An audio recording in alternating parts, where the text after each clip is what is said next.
Right, good evening, good afternoon, good morning, good whatever it is, wherever you are. This is not about Schrodinger's cat, this is about Schrodinger's postscript.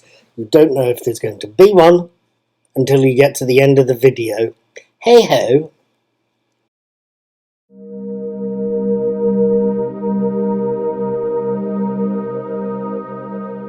Right, good evening everybody, hello one and all, my name is Paul, I'm also called Knickknack, I'm the brains behind Knickknack's Old Peculiar, the world's most boringly repetitive blog. Please go read it, it's linked in there somewhere, you can have a look and see how bored you get. And the man behind Knickknack's Daily Teaser, it's a hopefully fun and not at all boring and repetitive set of quiz questions. You can take part, you can subscribe to my YouTube channel and hit the notification bell, and when I do post a new one of those, you can have a go. Again, the link will take you through to Knickknack's Old Peculiar. But I also talk about movies and TV shows. I've not seen a movie in a while, although it's got to be said, Tetris seems to be quite interesting. But I also watch TV shows. Again, I'll try and link to those in the little eye in the corner here. That's if I remember, but I'll try and put links to them in there. Just recently, I've seen, a few months back now, I've seen quite a bit of Doctor Who. I've also seen, or been watching, For All Mankind's third series, and that's looking quite good, it's got to be said. Ren Schmidt as Margot Madison is in definite trouble. But on top of that, I've also been watching Star Trek Picard, the third and final series of it. Last night was Friday the 31st of March, and I got to sit down with episode 7, Dominion. I wanted to tell you what I thought about it. Episode 7 of Star Trek Picard, Dominion, opens with the usual summary of earlier episodes and then shifts to show us that the USS Titan is hiding in Chintoka's scrapyard while 7 of 9, Jerry Ryan, talks to an old friend, Captain Tuvok, Tim Ross, to see what he knows about the captured Will Riker. To no avail, as 7 soon realises that the man she thinks she is her old Voyager crewmate is yet another changeling plant. It's only then that Geordie, LeVar Burton, reveals that the Titan has problems. For a start, their communication signal is being chased. As Admiral Picard puts it, we're on our own.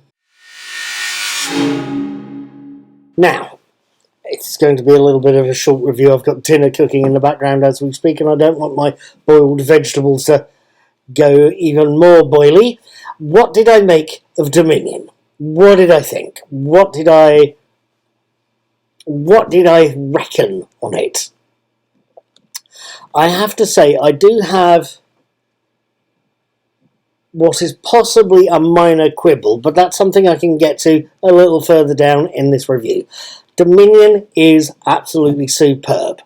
It is weaving its plot lines well together, or very well indeed. Star Trek TNG had very good experience with those A and B plot lines, and this show is no exception. This episode is no exception. One thread shows us Jack, Ed Spaliers, and Sydney, Ashley Sharp Chestnut, capturing Vanek, Amanda Honey Bunny Plummer, which weaves into a connected second thread, Vanek's confrontation with Admiral Picard and Dr. Crusher. And I've got to admit, those scenes, those interrogation scenes she was in, Amanda Plummer absolutely owned. It's riveting to watch and very quotable. The third plot thread is Geordie's efforts to try and resurrect his old friend Data, trapped in a new, shiny, upgraded body, but his brain's also trapped in his head with his evil twin brother Lore, with Amanda Plummer and Brent Spiner as well, putting in some superb performances. That is one hell of an episode. About my only complaint is that there is a distinct lack of both Raffi and Michelle Hurd, the woman that plays her. I know this episode, indeed this series, has been about the returning cast, giving them a chance to shine and giving us, the audience, to see what some old friends have been up to.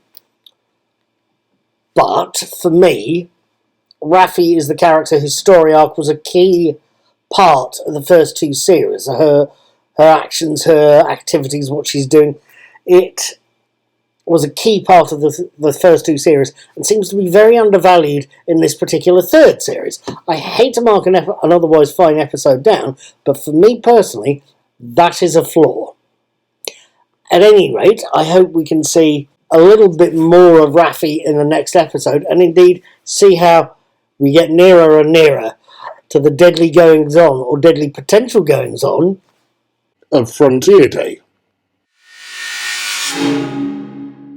Frankly, I will be watching the next episode of Apple TV Plus's For All Mankind, coming home tomorrow on Sunday the 2nd of April, and I'll have my video and written reviews of it up on Monday the 3rd of April. I will be watching Surrender, the next episode of Star Trek Picard, on Friday the 7th of April, and I'll have my written and video reviews of that up on Saturday the 8th.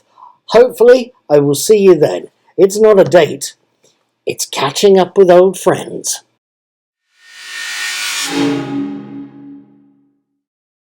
Right, okay, this is the aforementioned postscript, and it's a relatively minor point.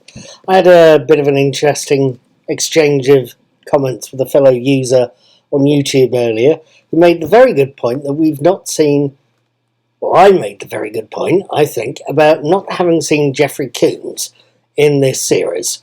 In fact, any of the Picard series. He's not shown up in any of them. And I have to admit, I am a little disappointed because the Reanimator Star was a latex-covered mainstay of Star Trek Deep Space Nine and Star Trek Voyager and Enterprise, and even had a voice part, a vocal part, as an evil computer in Star Trek Lower Decks.